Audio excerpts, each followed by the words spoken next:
صدق اللہ مولانا العظیم وصدق رسولہ النبی الامین الکریم۔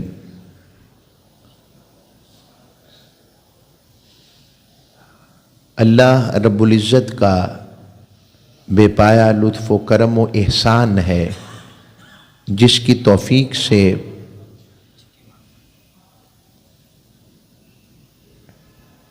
یہ جمعۃ المبارک کی بابرکت ساعتوں میں ہم سب کو آنے کا شرف حاصل ہوا ہے۔ میں ہمیشہ کہتا ہوں کہ جمعہ وہ دن ہوتا ہے کہ جس میں 6 دن کی رحمت رب جمع کر کے ایک ہی دن اپنے بندوں پر برساتا ہے۔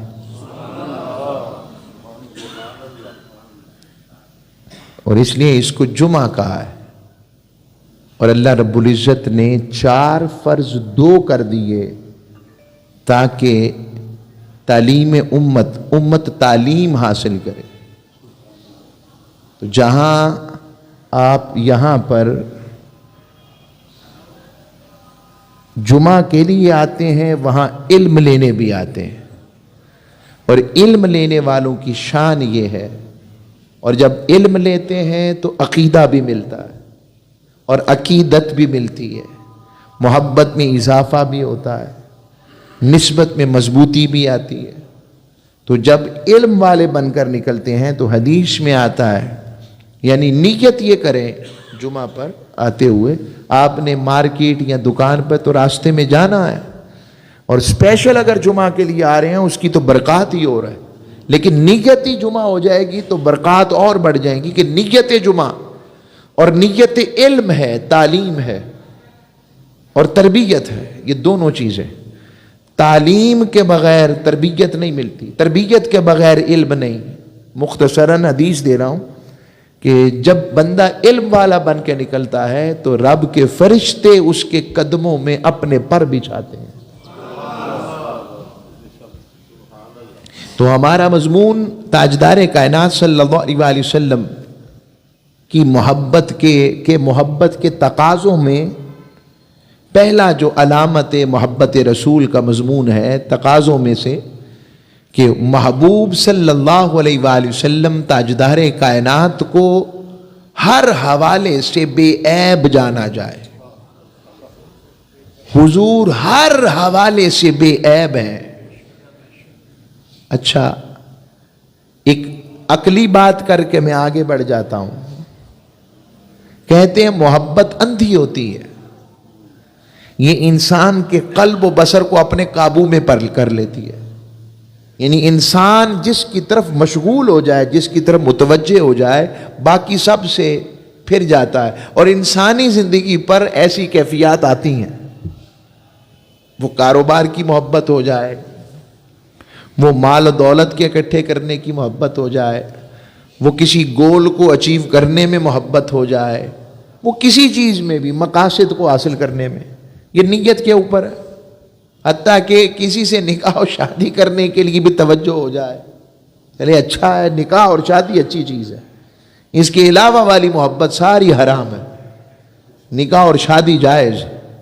تو عرض کر رہا ہوں، تو جو محبت ہوتی ہے وہ ہر ایک سے توجہ ہٹا دیتی ہے، تو محبت کہتے ہیں کہ اندھی ہوتی ہے۔ تو عیب دار بھی اسے بے عیب نظر آتا ہے۔ کیا؟ عیب دار بھی اسے، باقیوں کو عیب نظر آتا ہے مگر اسے اپنے محبوب، اپنی اس نسبت میں عیب نظر نہیں آتا۔ یہ دنیا کی محبت کا عالم ہے۔ اور جو اس بے عیب کا محبوب ہو، یعنی رب کریم بھی تو بے عیب ہے نا، وہ سبحان ہے، پاک ہے، تو جو اس کا محبوب ہوگا وہ عیب دار کیسے ہو جائے گا؟ جسے وہ اپنا محبوب بنائے، جس سے وہ محبت کا اظہار کرے، جسے اپنا قرب وہ عطا کرے، تو کیسے ہو سکتا ہے کہ وہ بے عیب ہو، وہ عیب دار ہو؟ وہ بھی بے عیب ہے اور اس کا حبیب بھی بے عیب ہے۔ اور بے عیب مانے بغیر محبت نہیں ہوتی۔ محبوب میں نقص بھی نکالے اور محبوب سے محبت کا دعویٰ بھی کرے، یہ محبت ہی نہیں۔ یہ تو عمومی دنیا کی بات ہے، اور جو ہوئی تاجدار کائنات کی ذات جو رب کا حبیب ہے، جس کی شان میں، جس کی تعریف میں، جس کی توصیف میں، جس کے رفعت میں، جس کی بلندی میں، جس کے مقام میں خود رب باری تعالیٰ قرآن کی آیتیں اتارے، وہ ادائے یار پر قرآن کا مضمون بنا دے، وہ ادائے محبوب کو اپنا مضمون بنا کر قرآن کا حصہ بنا دے، وہ رب، وہ محبوب کس طرح بے عیب عیب دار ہو سکتا ہے؟ وہ ہے ہی بے عیب۔ اب اس نسبت سے تاجدار کائنات صلی اللہ علیہ وسلم کا اسم مبارک بھی بے عیب ہے۔ سب سے پہلا اظہار نام سے ہوتا ہے، تو حضور اکرم صلی اللہ علیہ وسلم کی ذات با مقصد بے عیب ہے، ذات والا شان بے عیب ہے، نام کے اعتبار سے بھی۔ وہ کیسے؟ اگر کسی نام پر، کسی لفظ پر نقطہ آ جائے تو اہل علم کہتے ہیں نقطہ اصل میں ثقل کی علامت ہے، بوجھ کی، بوجھ کی علامت ہے، یعنی اس میں ثقل ہے، بھاری پن ہے، کہ اس میں کمال ندرت اللفظ نہیں ہے۔ جو چاشنی ہونی چاہیے، نقطے والے لفظ کو لکھتے ہوئے انسان کو رک کر نقطہ لگانا پڑتا ہے، وہ یہ کہتے ہیں کہ یہ ثقل ہے، یہ بوجھ ہے، یہ کمال بلاغت نہیں ہے سمجھانے کے لیے۔ رب نے اپنے حبیب کو، اگر یہ نقص تھا تو اپنے محبوب کے نام کو اپنے نام کے علاوہ محبوب کے نام کو بھی بے عیب رکھا ہے، یعنی جس طرح اللہ کے اسم میں نقطہ نہیں ہے، اسی طرح تاجدار کائنات کے اسم محمد و احمد میں بھی نقطہ نہیں ہے، بے عیب ہے۔ آواز صحیح آ رہی نا؟ اب تو جاتی ہے، ادھر والے بھی مجھے بتائیں، ٹھیک ہے؟ تو بے عیب ہے۔ اب جس طرح حضور کی ذات کو رب نے جامع الاوصاف بنایا ہے، سارے اوصاف جمع کر دیے، اسی طرح حضور کا ذکر بھی جامع الاذکار بنایا، اس میں سارے ذکر جمع ہیں۔ آپ کہہ سکتے ہیں اللہ کا ذکر بھی جمع ہے، ہاں، اللہ کا ذکر بھی ذکر مصطفیٰ میں جمع ہے۔ اگر آپ ساری رات اللہ اللہ کریں نا تو وہ ذکر اللہ ہے، اور آپ ساری رات ذکر مصطفیٰ کریں تو وہ ذکر مصطفیٰ تو ہے ہی، وہی اصل میں ذکر خدا بھی ہے۔ دو وجہ سے ذکر، ایک ہے اللہ کا ذکر کہ اللہ خود بھی کسی کا ذکر کرتا ہے، رب نے بتایا میں بھی کرتا ہوں، جب سے ہوں تب سے ہی اپنے مصطفیٰ کا ذکر کرتا ہوں، ایک معنی۔ اور ادھر مخلوق کی طرف اور محبوب کی طرف آ جائیں، چونکہ تاجدار کائنات کو بنانے والا اللہ کریم کی ذات ہے، بنانے والی اللہ رب العزت کی ذات ہے، اس وجہ سے جب بھی کسی پروڈکٹ کی، کسی شے کی تعریف کی جاتی ہے، مثلا ہمارے یہاں پر زاہد اسلام صاحب ہیں، بڑے پیارے، ہمارے بڑی خوبصورت کیپس بناتے ہیں، بڑی شاندار، آپ دیکھتے ہیں نا کبھی کبھی دوسری میں پہنتا ہوں، وہ ان کی بنائی ہوئی، وہ جو کیپس بناتے ہیں، تو میں اگر ان کیپس کی تعریف کروں کہ کیپ بڑی شاندار، ایسے لگتا ہے جیسے عرب سے آئی ہے، اور اسی انداز میں بناتے ہیں، تو اگر میں یہ تعریف کر رہا ہوں تو یہ تعریف صرف کیپ کی ہے کہ اصل میں بنانے والے کی ہے؟ تو ذکر محمد مصطفیٰ صلی اللہ علیہ وسلم جتنا کیا جائے وہ صرف ذکر مصطفیٰ نہیں ہے، چونکہ وہ حضور مخلوق ہیں اور محبوب ہیں، جب بننے والی چیز کی تعریف ہوتی ہے تو اس میں بنانے والے کی تعریف خود آ جاتی ہے۔ تو حضور کا ذکر جامع الاوصاف بھی ہے، جامع الاذکار بھی ہے۔ اور دوسری بات، میں یہاں پر آپ کو چیزیں دیتا ہوں، اس میں اللہ بھی بے نقط ہے اور اس میں محمد بھی بے نقط ہے۔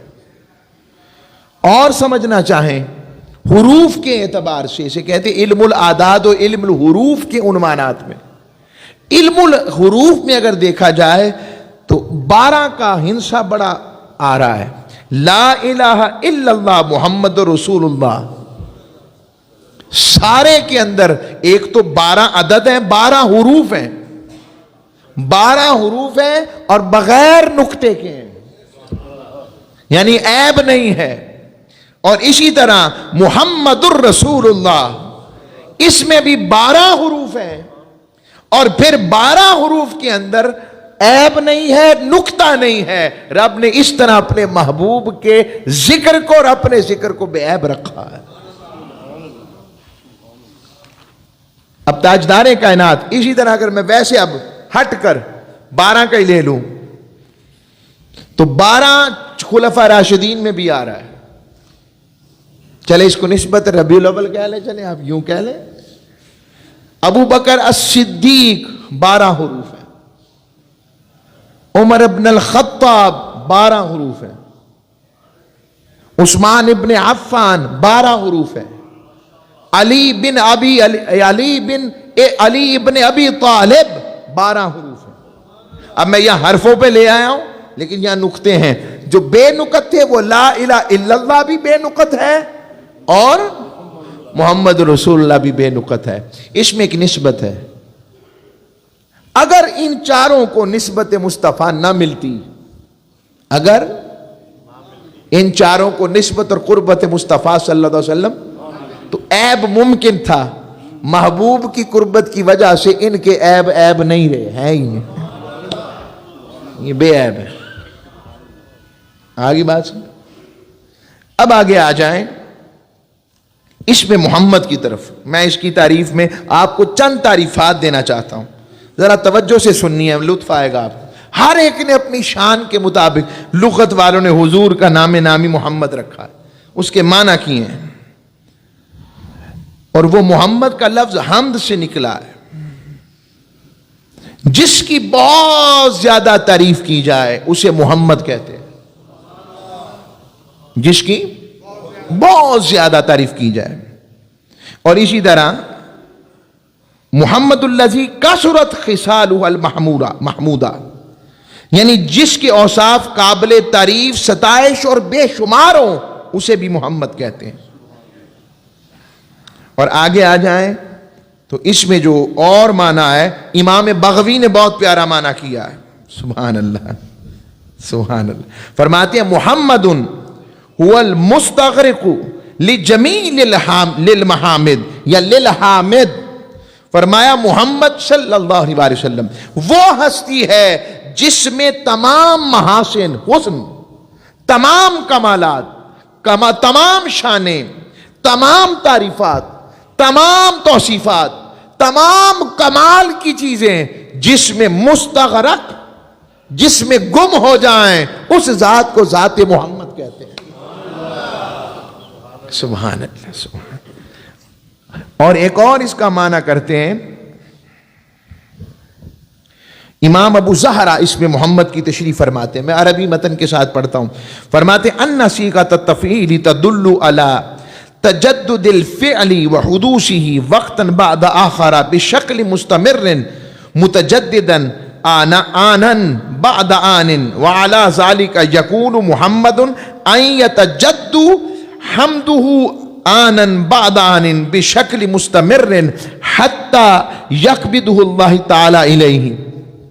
فرماتے ہیں تفعیل کا صیغہ کسی فعل کے بارے میں واقع ہونے اور لمحہ بلمحہ وقوع پذیر ہونے پر دلالت کرتا ہے، اس میں دوام ہے۔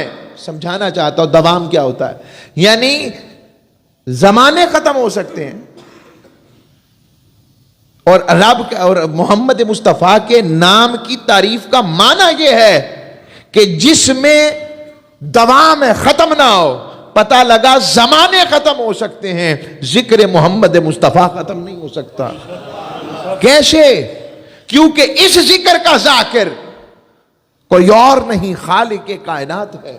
تو جب خالق کو زوال نہیں تو ذکر مصطفیٰ کو بھی زوال نہیں ہے، اور جب ذکر کو زوال نہیں ہے تو پھر ذات کو بھی زوال نہیں ہے، یعنی وہ ہر آن ہر بان میں ظاہر ہوتا ہے۔ اور اس کی تشریح کا مفہوم یہ ہے اس میں محمد کا، وہ ذات جس کی بصورت استمرار ہر لمحہ، ہر گھڑی، ہر لمحہ تعریف و ثنا ہوتی رہے، اسے محمد کہتے ہیں۔ یہ میں نے آپ کو تاجدار کائنات کا میں نے ذرا بتانا چاہتا ہوں کہ محبوب آقا صلی اللہ علیہ وسلم کی ذکر امجد اور ذکر اعلیٰ کے نام کے اوپر کیا کیا محبوبوں نے لکھا ہے، اتنے غور سے کوئی لکھتا ہے؟ اور پھر ایک اور بات کہتے ہیں، لغت میں محمد اس کو کہتے ہیں جس کی بار بار تعریف کی جائے، کیونکہ اس نام کا تقاضا یہ ہے کہ اس فعل کا تکرار بار بار ہو، سپرلیٹو ڈگری ہے نا، تو اس لیے اس کا نام، ان کا نام محمد ہے جن کی ہر لمحہ تعریف ہو۔ اب توجہ رکھیں، میں اب آپ کی طرف، آپ کہیں گے لغت میں ہمیں لے گئے ہیں، آسان کریں تھوڑا سا، میں چہرے دیکھ رہا ہوں، اب آسان کرتا ہوں۔ ہم نے یہ ڈرائیو کر لی بات کہ اس میں محمد وہ ہے جس کی تعریف سب سے زیادہ کی جائے اور ہر وقت ہونی چاہیے۔ سوال ہے، بڑے توجہ سے آپ نے سوال کو سننا ہے، جواب ہم اکٹھے بنا لیں گے، میں موجود ہوں، صرف ایک سوال رکھ رہا ہوں، ساری کائنات کس کی تعریف کرتی ہے سب سے زیادہ؟ نام کا مطلب ہے محمد جس کی سب سے زیادہ تعریف کی جائے۔ تو اب عقل کا تقاضا کیا ہے کہ محمد نام پھر کس کا ہونا چاہیے؟ بولیے، اس میں کوئی شک ہے؟ میں موجود، کس کا ہونا چاہیے؟ اللہ کا نا، مان لیں، چلے ایسے فرض کر لیتے اللہ کا ہونا چاہیے، کیونکہ سب سے زیادہ تعریف تو سارے چرند، سارے پرند، سارے شجر، سارے حجر، سارتک، بحر و بر بھی اس کی کرتے ہیں۔ تو نام اس میں محمد تو رب کا ہونا چاہیے۔ مالک، تو نے اپنا نام محمد کیوں نہیں رکھا؟ ہائے ہائے ہائے، نقطہ نصیب ہوا اپنے شیخ کے صدقے، اس لیے کہ ساری کائنات بھی مل کر اگر رب کی تعریف کرے تو اس کے مطابق نہیں کر سکتی، مگر جس کی تعریف رب کرے، ہائے ہائے، اور کرتا رہے، اسے محمد کہتے ہیں۔ سبحان اللہ، سبحان اللہ، ذات اس میں محمد ایسی ہے صلی اللہ علیہ وآلہ وسلم۔ اب دو طریقے اس کے بھی، یہ بھی مسئلہ سن لیں، جب آپ اس میں محمد صلی اللہ علیہ وآلہ وسلم پر گفتگو سنیں تو دو طریقے، مسئلہ بھی سن لیں، یا تو ہر دفعہ درود پڑھتے جائیں یا پھر منہ میں درود پڑھتے جائیں، اور دوسرا ذکر سنتے جائیں، آخر پر ایک ہی مرتبہ توجہ سے درود پاک پڑھ لیں حضور کے۔ یہ دونوں طریقے بھی ہیں، مسئلہ بھی میں نے آپ کو پیش کر دیا۔ اب آگے آئیں، اس میں محمد کے حوالے سے میں آگے بڑھتا ہوں۔ تاجدار کائنات صلی اللہ علیہ وآلہ وسلم کے اسم کے حوالے سے ایک اور نقطہ محبت سنیں۔ انسان کا جو کیفیت عبادت میں بندے کا اپنے رب کے سب سے قریب کب ہوتا ہے؟ سجدے میں۔ کب ہوتا ہے؟ سجدہ کرو، میں صرف ترجمہ پڑھتا ہوں تاکہ سجدہ کرو رب کا قرب پالو، سورہ اقرا ہے، سورہ علق، سجدہ کرو رب کا۔ اس کا مطلب یہ ہوا جب ہم سجدے میں ہوتے ہیں تو کس کے قریب ہوتے ہیں؟ ہائے ہائے ہائے۔ اب یاد رکھیں، بے شک زبان سے سبحان ربی اعلیٰ پڑھتے رہیں، مگر دل میں، دل کے انداز میں اس سے باتیں کیا کریں، نیت اس سے ملاقات کی رکھے کہ مالک میرے پاس اپنی عزت یہی تھی، یہی تیری بارگاہ میں جھکا دی ہے۔ کیفیت پیدا کریں کہ وہ مجھے سنتا ہے، اور وہ سنتا ہے تو رب باری تعالی۔ اب جب بندہ سجدے میں بھی ہوتا ہے تو تب بھی رب کی محبت کی انتہا دیکھیں۔ آپ جب سجدے میں ہوتے ہیں تو کچھ شیپ یوں بنتی ہے، پھر دوبارہ کرتا ہوں، یہ دیکھیں، سر سجدے میں، پھر ہاں کا ایسے کروایا، پہلو بن گیا، پھر نیچے گھٹنے ایسے ہوئے، پھر دال بن گئی، میم کے ساتھ پھر دال بن گئی۔ تو بندہ جب سجدے میں ہوتا ہے تو سمجھانا چاہتا ہوں وہ اسم محمد کی تشبیہ ہوتا ہے۔ بندے تو ہوتا سجدے میں ہے، مگر مثل اسم محمد صلی اللہ علیہ وسلم تاجدار کائنات کے اسم کی. اب اس کا معنی کو یہ نہ رکھے کہ یہ کیا بے ادبی. میں بتانا چاہتا ہوں یہ انداز محبت ہے, جس کو سمجھ لگے رکھ لے. اس کا تعلق محبت و ادبی کے ساتھ ہے کہ رب بھی قبول تب کرتا ہے اور قرب تب بنتا ہے جب بندہ اس میں محمد کی تشریح بنتا ہے, شبیہ بنتا ہے. بندے کو پتا ہونا چاہیے جب اس میں محمد کی شبیہ بنتا ہے تو قربت دیتا ہے. بتانا چاہتا ہے لوگوں مصطفیٰ کے بغیر میں تمہیں نہیں جانتا, تم مجھے کیسے جانو گے. تو محمد مصطفیٰ کے دامن کو مت چھوڑنا, یہ معنی بتانا چاہتا ہے. تو اس میں محمد کی ایک تشبیہ سی بن جاتی ہے. آئندہ کوشش کروں گا میں اس کا پورا ایک نقشہ بنا کے لوں, اب تصویری کیفیت کہ انسان کیسے کیسے بنتا ہے.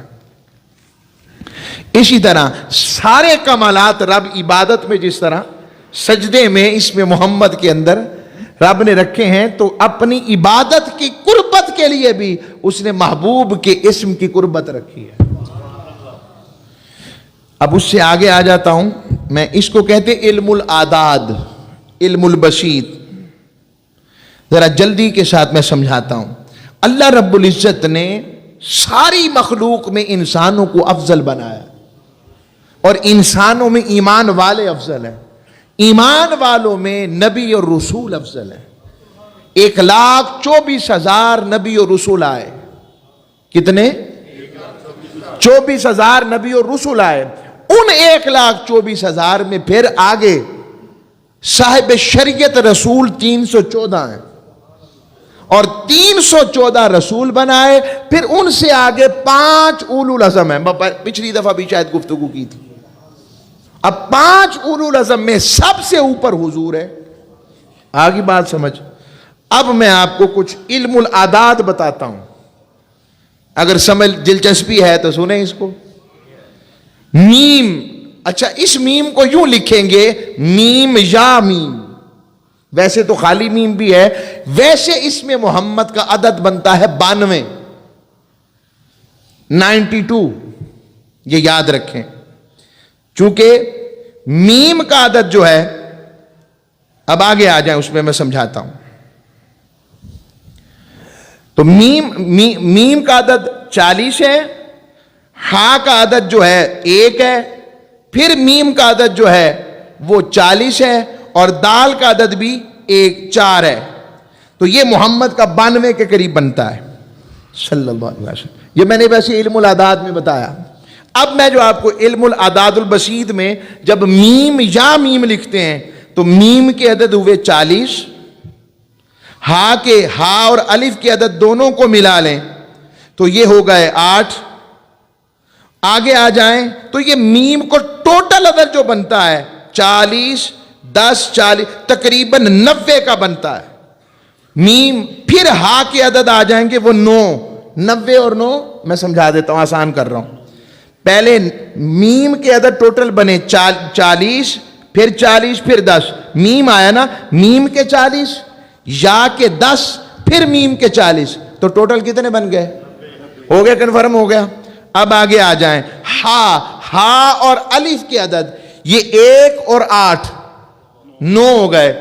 اب آگے آ جائیں. پھر میم کے عدد پہلے کر چکے ہیں 90, پھر میم کے عدد لے آئیں. محمد میں 2 دفعہ میم آیا نا, پھر 90 عدد ہو گئے. اور دال کے عدد جو ہیں وہ تقریباً بن رہے ہیں, دال کے 4 ہیں, الف کا 1 ہے, اور لام کے 30 ہیں. یہ ٹوٹل بن رہے ہیں 35. کتنے بن رہے ہیں؟ 35. اور جب آپ 90 کو, پھر 9 کو, پھر 90 کو, پھر 35 کو جمع کرتے ہیں تو 314 کا عدد آتا ہے. نہیں آئی سمجھ؟ کس کس کو آئی سمجھ؟ مجھے ذرا ہاتھ کھڑا کر کے بتایا, میں دوبارہ دہراؤں گا. یہ ایک نقطہ بھی سمجھ لگ گیا تو اس میں اور لطف آئے گا. پھر دوبارہ میم کے 90 عدد, میم کے 40, یا کے 10, پھر میم کے 40, 90 ہو گئے. اور ہا کے 9 عدد, ہا اور الف 8 اور 1 9, پھر میم کے 90, پھر میم کے 90, پھر دال کے 35. آپ موبائل پر کیلکولیٹر نکال کر دیکھیں جو میرے پاس جمع بن رہا ہے, تو جس طرح رب نے بتایا کہ 1,24,000 پیغمبر آئے، ان میں 314 رسول ہیں، تو 314 رسولوں میں جو عدد رکھا، جب محمد کے علم العداد کا بسیط کے اندر دیکھا، علیحدہ علیحدہ کر کے پھر جمع کیا، 90 9 90 90 35، جب جمع کیا تو یہ سارے کا سارا عدد بن رہا ہے 314 رسول۔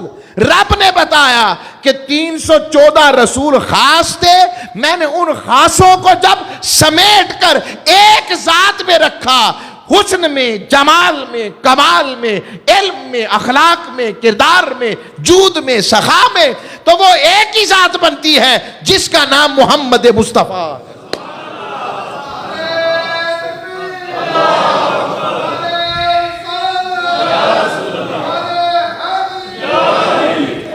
ٹھیک ہوا، آپ نے جمع کیا تو ٹھیک ہوا، 314 بن رہا۔ بڑے بڑے یہاں پر حساب والے بیٹھے ہیں، تو 314 میں تاجدار کائنات کی ذات اکیلی ہے۔ رب نے بتایا سارے حسینوں کا حسن سمیٹ کر، سارے جمیلوں کا جمال سمیٹ کر، اور سارے خلق والوں کا اخلاق سمیٹ کر، اور ساری صفاتوں کو سمیٹ کر اگر میں نے ایک ہستی میں کاملتاً جمع کر دیا ہے تو وہ ذات محمد مصطفیٰ صلی اللہ علیہ وسلم۔ یہ حضور کے اسم مبارک کا کمال ہے۔ اور آپ فرماتے ہیں ایک اور مقام پر، اس کا یہ شعر ہے امام بغوی کے، فرماتے ہیں الم تر ان اللہ ارسل عبدہ ببرہانہ واللہ اعلہ امجد وشقہ من اسمہ لیجلہ فذو العرش محمود وہذا محمد۔ فرمایا کیا تو نے نہیں دیکھا کہ اللہ نے اپنے برگزیدہ بندے کو، اپنے نبی کو کامل ترین دلیل کے ساتھ بھیجا، حالانکہ وہ خود سب سے بزرگ و برتر ہے، اور اس نے اپنے بندے کا نام اپنے بندوں کے اپنے ناموں میں سے نکالا۔ وہ پیکرے تعریف ہو سکے، پر عرش والا رب محبوب محمود ہے کہ جس کی تعریف کی جاتی ہے، محمود ہے، اور یہ جو فرش والے محبوب ہیں ان کا نام رب نے محمد رکھا ہے۔ اور روایات میں آتا ہے جب اللہ رب العزت نے عرش بنایا، حدیث میں عرش بنایا تو عرش لرزاں بر اندام تھا، جلالت خداوندی سے کہہ لیں، کوئی وجہ سمجھیں، تو عرش پر رب نے لا الہ الا اللہ محمد رسول اللہ لکھوایا، اس عرش کو بھی قرار آ گیا، عرش بھی قرار پکڑ گیا۔ اگر عرش اسم محمد اور اسم الہیہ لا الہ الا اللہ محمد رسول اللہ کے کلمے سے قرار پکڑ سکتا ہے، امتی تو اس سے قرار کیوں نہیں پکڑتا؟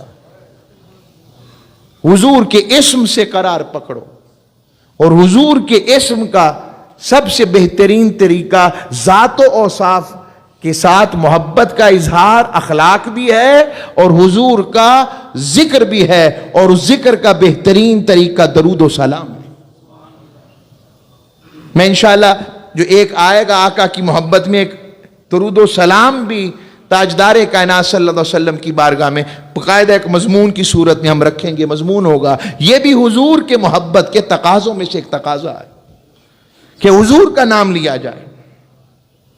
تو پھر امام ابو نعیم رضی اللہ تعالیٰ عنہ حلیۃ الاولیاء میں فرماتے ہیں کہ اس وقت بھی جنت کے پتے پتے پر اسم محمد لکھا ہوا، اور یاد رکھے جنت کی کسی شے کو زوال نہیں ہے، ختم ہونا نہیں ہے، یہ میں ساری چیزیں انٹیکٹ کر رہا ہوں ذات مصطفیٰ کے ساتھ، کہ اگر جنت کے درختوں کے پتوں پر محمد لکھا ہوا ہے تو انہیں قرار آ گیا، انہیں زوال نہیں آ سکتا۔ اے امتی، اگر تو بھی اپنا تعلق غلامی اور تعلق کے نسبت عملاً اپنے محبوب کے ساتھ جوڑ لے گا تو یاد رکھ تجھے بھی زوال نہیں آ سکتا۔ اسی لیے کہتے ہیں کہ زمین میلی نہیں ہوتی، زمن میلا نہیں ہوتا، محمد کے غلاموں کا کفن میلا نہیں ہوتا۔ نہیں یقین تو یہ 1402 روایات ملتی ہیں، آپ کو سنا دیتا ہوں، دو باتیں جن کو نسبت، ایک حضور کے ابو جی کی بات اور ایک بات حضور کے ایک صحابی کی بات، حضور کے ابو جی کی بات، اب شاید وہ مدینہ پاک میں ہمارا یہ خطاب سنتے بھی ہیں، ہمارا پیار کرتے ہیں ہم سے. ان کا نام رشید طاہر صاحب ہیں، بڑی محبت والی شخصیت، بڑا پیار کرتے ہیں، مدینہ شریف جائیں تو ہمیشہ شفقت سے. تو وہ میں وہاں موجود تھا، جنت البقیع کا مقام تھا، یعنی جمعہ کا دن تھا، جنت البقیع تھا، اور ہم کھڑے تھے اور وہ بتا رہے تھے. اور وہ عرصہ دراز سے 1987 سے وہاں ہیں، 87 سے. وہ بتاتے ہیں کہ 88-89 میں جب مدینہ طیبہ کی توسیع ہوئی نا، اس توسیع کے اندر تاجدار کائنات صلی اللہ علیہ وسلم کے ابو جی حضرت عبداللہ بن عبد المطلب رضی اللہ تعالی عنہما، ان کا روضہ مبارک اور قبر بھی آ گئی. اب جاننے والے جانتے تھے یہ کن کی قبر ہے. اب وہ کہتے ہیں کہ ہمارے ساتھ اوقاف کے ساتھی تھے اور ڈائریکٹر تھے اوقاف کے، انہوں نے چاہا کہ ہم حضور کے ابو جی کو دوبارہ سے کفن دیں گے. پہلے یہ بات ہوئی ہے، پہلے بیان کی ہے میں نے یہ. چلے میں اس کو بدلتا ہوں، دوسرے پر آتا ہوں. دوسرے پر میں ذرا بھولنے لگ پڑا ہوں، مجھے لگتا ہے کہ دماغی لینی پڑے گی. اب میں بھولنے لگ پڑا، میں نے کہا شاید یہ بات یہاں نہ ہوئی ہو. تو مختصراً یہ کہ انہوں نے تاجدار کائنات کے ابو جی کے قدموں کا بوسہ لیا، اور جسم بھی تازہ تھا اور چہرہ بھی تازہ تھا، چہرہ بھی تازہ تھا. اور انہیں کہتے فرط جذبات میں نا، میں نے وہ جو ڈائریکٹر صاحب تھے، انہوں بعد ان کی نوکری چلی گئی. وہ کہتے مجھے نوکری کی پرواہ نہیں تھی، مجھے کوئی پوچھے تو حضور کے قدم تو نہیں چوم سکا، مگر یہ ضرور کہہ سکتا ہوں میں نے آقا کے ابو جی کے قدموں کو چوما. اور وہ کہتے جسم بھی تازہ تھا اور روشن چہرہ تھا بالکل. تو دوسرا جو نسبت حضور کے صحابی ہیں، حضرت حذیفہ بن یمان، ان کا ذکر 1962-63 میں آتا ہے. ٹی وی آ چکا تھا، B B C British Broadcasting Company وہ بھی آ چکی تھی. حضرت حذیفہ بن یمان نے اس وقت جو گورنر عراق و بغداد، جو اس علاقے کا گورنر، جو حکمران، جو ایک ایڈمنسٹریٹر تھا، اسے خواب میں زیارت کروائی. اور آپ نے فرمایا کہ اصل میں آپ اس طرح کرو، میری قبر میں پانی آ گیا ہے اور آ رہا ہے، ہمیں یہاں سے نکالو. میں حضور کا صحابی ہوں، حذیفہ بن یمان، اور آپ سر رسول ہیں. آپ کا ٹائٹل ہے سر رسول، آقا صلی اللہ علیہ وسلم کے رازدان. حضور نے انہیں غیب کی خبریں دی ہوئی تھیں، اور ان غیب کی خبروں میں سے خبر یہ تھی مدینے میں کتنے منافق ہیں اور کون کون ہیں، اس کی خبر حذیفہ بن یمان کو تھی. حضرت فاروق اعظم اتنا اہتمام کرتے، جب کسی کا جنازہ ہوتا تو پوچھتے حذیفہ آیا؟ وہ کہتے نہیں آیا. کہتے پھر میں بھی نہیں جاؤں گا. وہ سمجھ آتے کہ بندہ ٹھیک نہیں ہے. اور کوئی اپنا ہوتا کہتے حذیفہ آیا ہے؟ جی آئے ہیں، پھر چلتے ساتھ. یعنی اتنا پتا تھا، اتنی خبر حضور نے اتنے عرصہ پہلے دے دی تھی. تو حضرت حذیفہ بن یمان، وہ گورنر صاحب نے ارد گرد کی پانی کے نمونے لیے مٹی کے، وہ کہنے لگے پانی تو نظر نہیں آ رہا. مگر پھر آپ نے زیارت کروائی اور کہا تمہیں خبر نہیں، سمجھ نہیں آ رہی. جلالی شخصیت ہے تو حذیفہ بن یمان جلال والی شخصیت. تو جلال آپ نے کہا تمہیں سمجھ نہیں آ رہی میں کہہ رہا ہوں، میں حذیفہ بن یمان بات کر رہا ہوں تم سے، ہمارے پانی آ رہا ہے قبر میں. وہ سمجھ گیا کہ یہ مجھے زجر و توبیخ کی گئی ہے اور یہ سچی بات ہے. اب یہ خبر پھیلتی پھیلتی نا یورپ تک پہنچ گئی. انہوں نے کیا کیا کہ چلو ان کے بھی بزرگوں کی قبروں کے اندر دیکھتے ہیں کیا ہوتا ہے. انہوں نے 62-63 کے اندر پھر باقاعدہ یہاں پر کھدائی ہو رہی تھی اور وہ کیمرے لے کے پہنچ گئے. اب تک انہوں نے ریکارڈنگ آن ایئر نہیں کی، چونکہ وہ ریکارڈنگ آن ایئر ہو گئی تو شاید آدھے سے زیادہ یورپ اسی بات پہ مسلمان ہو جائے.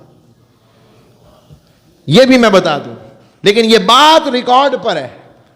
آپ نے وہ سارا جب اس کو کھلوایا اور کھولا گیا تو قبر کھلی تو حضرت حذیفہ بن یمان جنگ میں شہید ہوئے تھے، اور آپ کا جسم اقدس تر و تازہ تھا، بالکل اس میں سے خوشبو آ رہی تھی.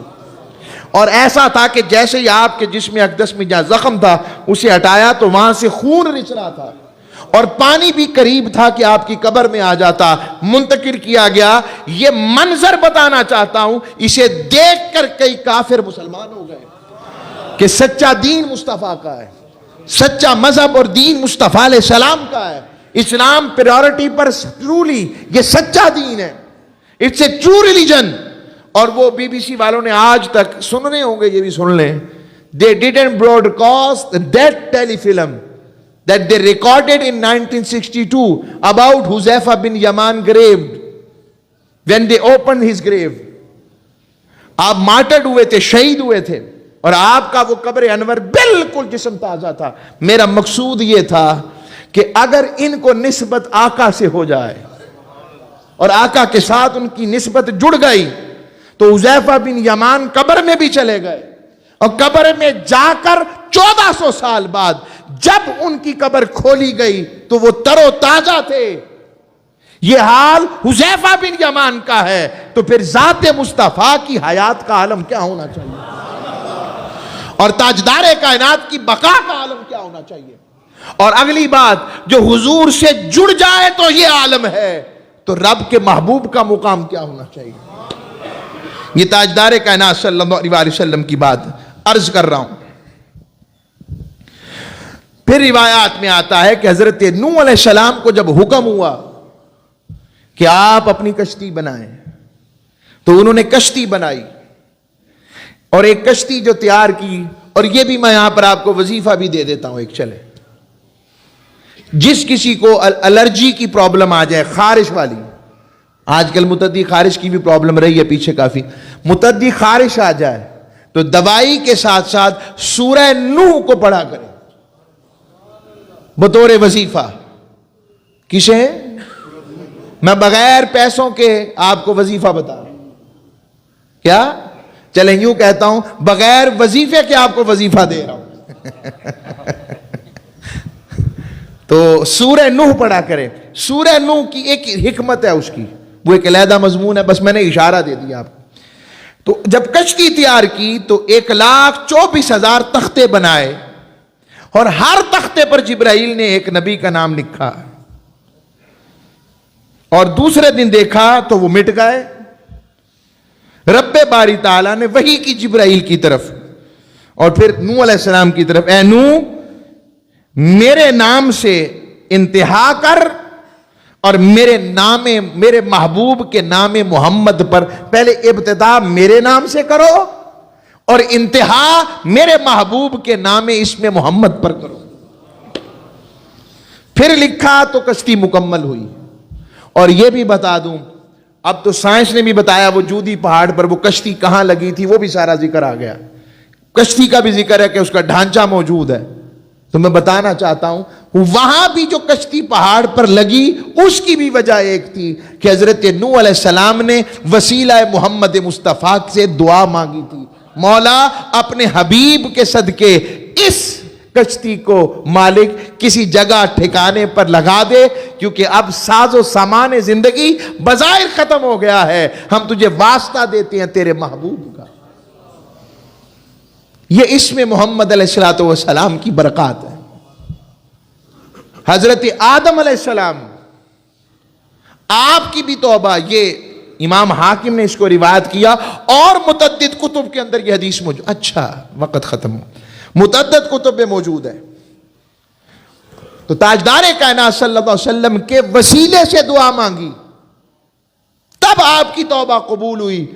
رب نے پوچھا, اے میرے آدم تم نے میرے محمد کو پہچانا کیسے؟ کہا مالک جب تو نے مجھے بنایا تو جب پہلی دفعہ میں نے آنکھیں کھول کر عرش پر دیکھا تو تیرے نام کے ساتھ تیرے مصطفیٰ کا نام, میں سمجھ گیا تیرا محبوب ہے. تو یہ تاجدار کائنات کے اسم مبارک کی چند برکات ہیں. اب اگلی ایک اور وظیفہ دے دیتا ہوں, 2 وظیفے ہو گئے آپ کے لیے.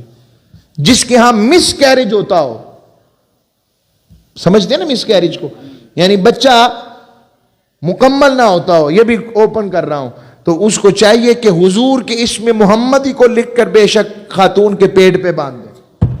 اسم محمد کی برکت سے رب اولاد کو ضائع نہیں ہونے دے گا, اور اس کی گواہ میں نہیں حضرت امام احمد بن حنبل کی زوجہ ہیں، فرماتی ہیں اللہ نے مجھے 6 بیٹے دیے، جب رب کرم کرتا تھا میں یہ ایک دعا کرتی اور نیت کرتی، مولا میں نے اس کا نام محمد رکھ دیا ہے، رب اس کے صدقے اسے زندگی والا رکھتا تھا۔